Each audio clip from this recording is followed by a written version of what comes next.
नमस्कार दोस्तों, स्वागत है आपका 360 डिग्री स्टॉक्स चैनल में। कल अडानी ग्रुप के शेयरों में जो हुआ उसने पूरे मार्केट को हिलाकर रख दिया। कल अडानी स्टॉक्स में भयंकर गिरावट देखने को मिली और 1 लाख करोड़ रुपए से ज़्यादा का मार्केट कैप साफ हो गया। ये गिरावट कोई मामूली गिरावट नहीं थी।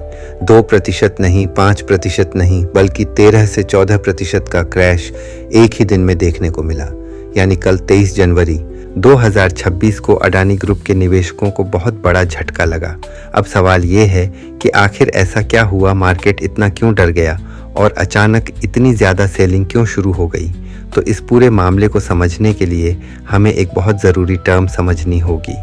इस टर्म का नाम है USSIC, पूरा नाम US securities and exchange commission. इसे आप अमेरिका का सेबी समझ सकते हैं। जैसे भारत में सेबी कंपनियों की जांच करता है, प्रमोटर्स पर नज़र रखता है, फ्रॉड, मैनिपुलेशन और इनसाइडर ट्रेडिंग की जांच करता है, वैसे ही अमेरिका में यही काम USSEC करता है। अब जब इस संस्था का नाम किसी बड़ी कंपनी से जुड़ जाए तो मार्केट अपने आप डरने लगता है। अब ध्यान से समझिए असली खबर। USSIC ने अमेरिकी कोर्ट से अनुमति मांगी कि वह गौतम अडानी और सागर अडानी को ईमेल के जरिए समन क्यों। यहीं से मार्केट का डर शुरू हुआ। ईमेल के जरिए समन क्यों? दरअसल आरोप ये है कि $265 मिलियन यानी करीब 2200 करोड़ रुपए की रिश्वत और फ्रॉड का मामला है। ये मामला बताया जा रहा है इंडियन पावर डील से जुड़ा हुआ। पहले जब इस मामले में ऑफिशियल चैनल के जरिए समन भेजा गया तो भारत की तरफ से उसे रिजेक्ट कर दिया गया। अब जब ऑफिशियल रास्ता बंद हुआ तो USSEC ने अल्टरनेट रूट अपनाया, यानी कोर्ट से परमिशन लेकर ईमेल के जरिए समन। और जैसे ही ये खबर मार्केट में आई, डर का माहौल बन गया।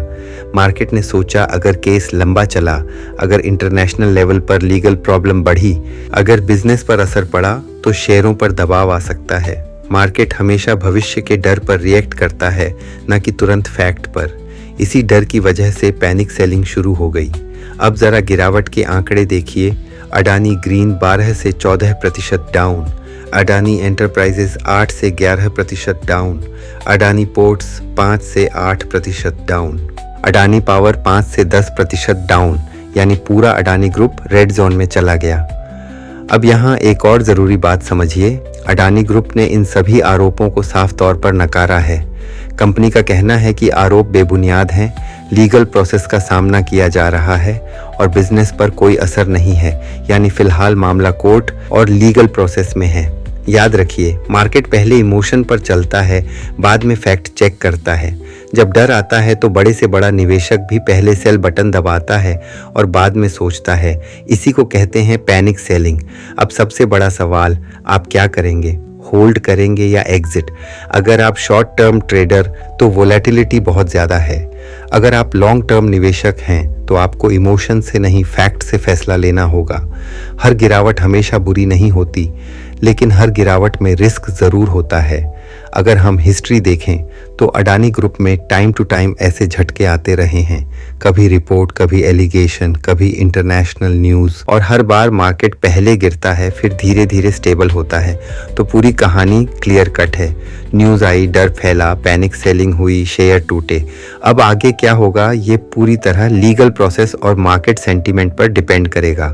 अगर आपको यह वीडियो जानकारी वाला लगा तो इसे अपने दोस्तों के साथ ज़रूर शेयर कीजिए ताकि सही जानकारी सब तक पहुंचे। और ऐसे ही स्टॉक मार्केट की सच्ची और आसान भाषा में अपडेट्स के लिए मुझे सब्सक्राइब कर लीजिए।